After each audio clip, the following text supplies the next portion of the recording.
Nama saya Israel Seilatu dari kelas 3B2. Saya akan menjelaskan tentang penanganan event.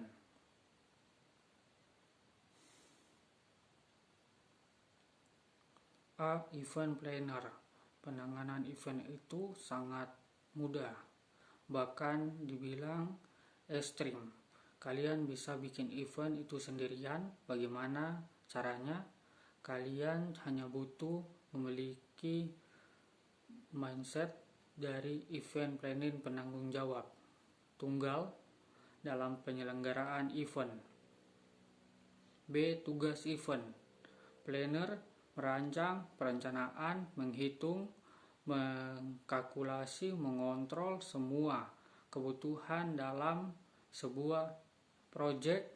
Manager. C. Prep event 1. Build time. Tahap ini adalah membentuk susunan kepanitiaan, biasanya dalam komponen event-event non-komersial. Pastikan tim yang profesional sesuai dengan kebutuhan. Tidak perlu banyak orang, tetapi semua bisa mendukung semua pekerjaan. Yang kedua, brainstorming content goal penyelenggaraan event tersebut. Buat konsep dari desainnya, termasuk juga dari tim acara untuk talent dan pengisi acara. Yang ketiga, budgeting adalah budget, anggaran pembiayaan dari biaya dan pembelanjaan event. Budget juga memproyeksi berapa modal, kemudian berapa pendapatan bisa didapatkan, termasuk juga penghasilan yang bisa diperoleh. 4. Looking for funds. Ini sumber dana yang bisa memenuhi kebutuhan secara finansial untuk membiayai sebuah event yang akan diselenggarakan. Bisa mencari dana dari klien, investor, dan sponsor.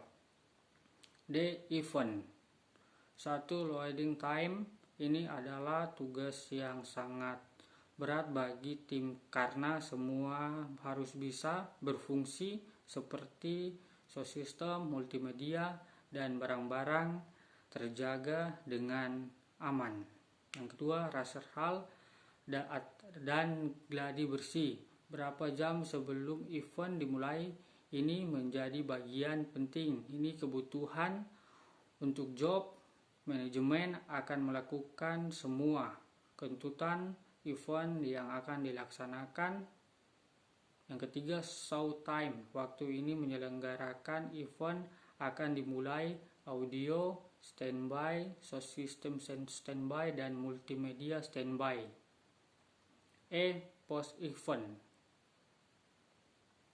Yang pertama, public event hal paling penting, walaupun secara pekerjaan yang sangat berat.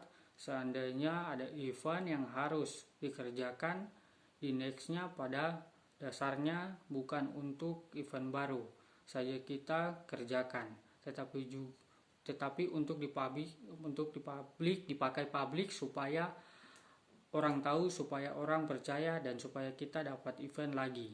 Yang kedua, reporting, laporan pertanggungjawaban. Bentuk pertanggungjawaban kita kepada beberapa pihak yang membutuhkan informasi ini, diantaranya klien, user, dan investor yang sudah menyuntikkan dananya kepada event kita.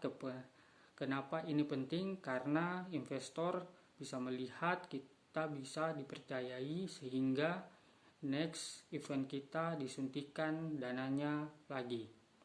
Yang ketiga, evaluation dan evaluasi.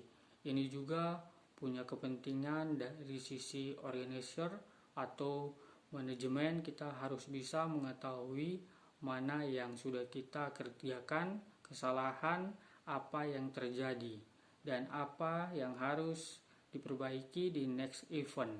Ada hal-hal yang harus dievaluasi. Yang pertama, tim internal. Yang kedua, sisi klien. Yang ketiga, evaluasi dan step down. Terima kasih.